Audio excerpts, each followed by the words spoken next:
Bonsoir à tous, bienvenue dans ce nouveau point de l'actualité. Vous êtes sur RTI 1. Le président Alassane Ouattara a signé ce lundi un décret portant nomination d'un nouveau secrétaire général de la présidence de la République. Il est élu par le directeur de cabinet de la présidence de la République. Communiqué de la présidence de la République.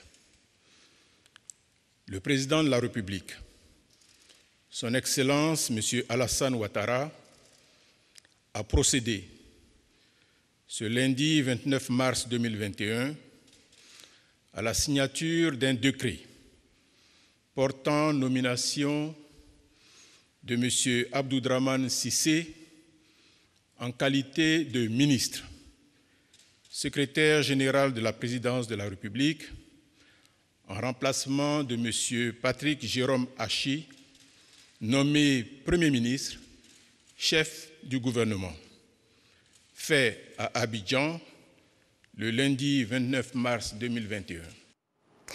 En cours de journée, le chef de l'État a reçu le président du Sénat. Jano Kwadjo-Aoussou est rentré à Abidjan le 27 mars dernier. Il revient après 8 mois d'absence pour des raisons médicales. Je vous donne maintenant lecture d'une communication de l'état-major général des armées. Dans la nuit du 28 au 29 mars 2021, 2 positions des forces armées de Côte d'Ivoire ont subi des attaques armées. La première est survenue à Kafolo et est le fait d'une 60aine de terroristes lourdement armés venant du Burkina Faso. Les forces armées de Côte d'Ivoire ont repoussé les assaillants au terme d'1 heure de combat intense et mis en œuvre une opération de ratissage. Le bilan provisoire fait état de 2 soldats tués et 4 blessés côté ami. Côté ennemi, 3 terroristes tués, 4 interpellés et du matériel logistique saisi, armement, radio, munitions et motos. Les opérations militaires de ratissage se poursuivent sur le terrain.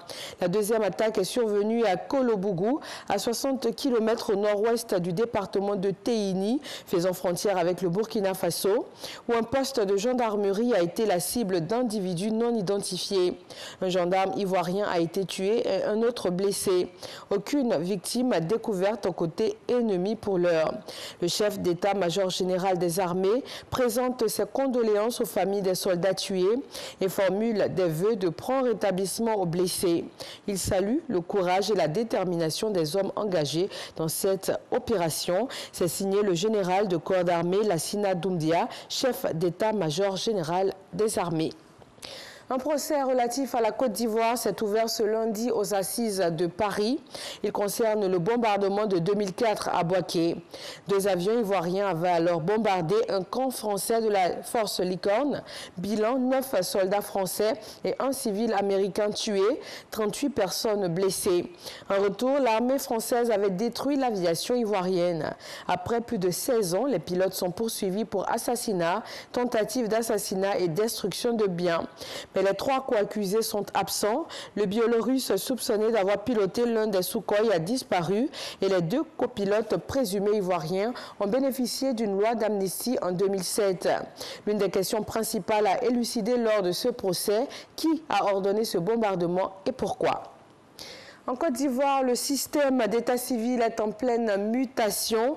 L'Office national de l'état civil travaille à le moderniser. Pour cela, il forme les acteurs principaux sur la mise en œuvre de la stratégie nationale à exécuter. Kader Sogodogo.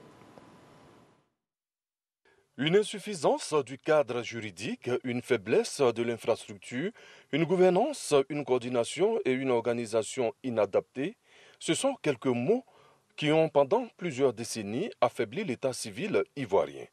Des données de déclaration de naissance ou de décès qui ne répondent certainement pas à la réalité. Le gouvernement ivoirien a donc entrepris des réformes. C'est justement pour imprégner les acteurs qu'un séminaire sous l'égide de l'Office national de l'état civil et de l'identification, ONESI, est initié à l'endroit de 475 sous-préfets, 201 maires, 37 magistrats et 33 directeurs régionaux de santé. Il s'agit bel et bien d'informations sur la mise en œuvre de la stratégie nationale de l'état civil. Les objectifs spécifiques étant la mise en place des systèmes d'information de l'état civil pour atteindre l'universalité de l'enregistrement des faits d'état civil, par la rationalisation des processus grâce aux nouvelles technologies de l'information, l'enregistrement de l'identité de tous les individus qui vivent sur le territoire ivoirien, incluant ceux dépourvus d'actes de naissance, et la sécurisation de celles-ci par des données biométriques fiables. Pour un état civil nouveau et performant, la Côte d'Ivoire a le soutien de l'Union européenne. Tel qu'il existe actuellement, le système ivoirien d'état civil ne garantit donc pas le pilotage efficient des politiques publiques et ne permet pas à la population d'exercer ses droits fondamentaux, ni de s'insérer socialement et économiquement.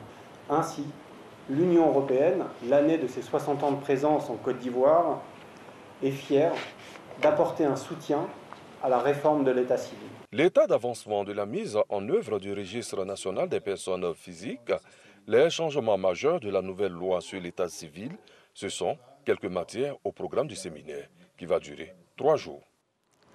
Merci de vous informer sur RTI. À un prochain rendez-vous dans une poignée de secondes pour l'information régionale. Moi, je vous retrouve à 20h.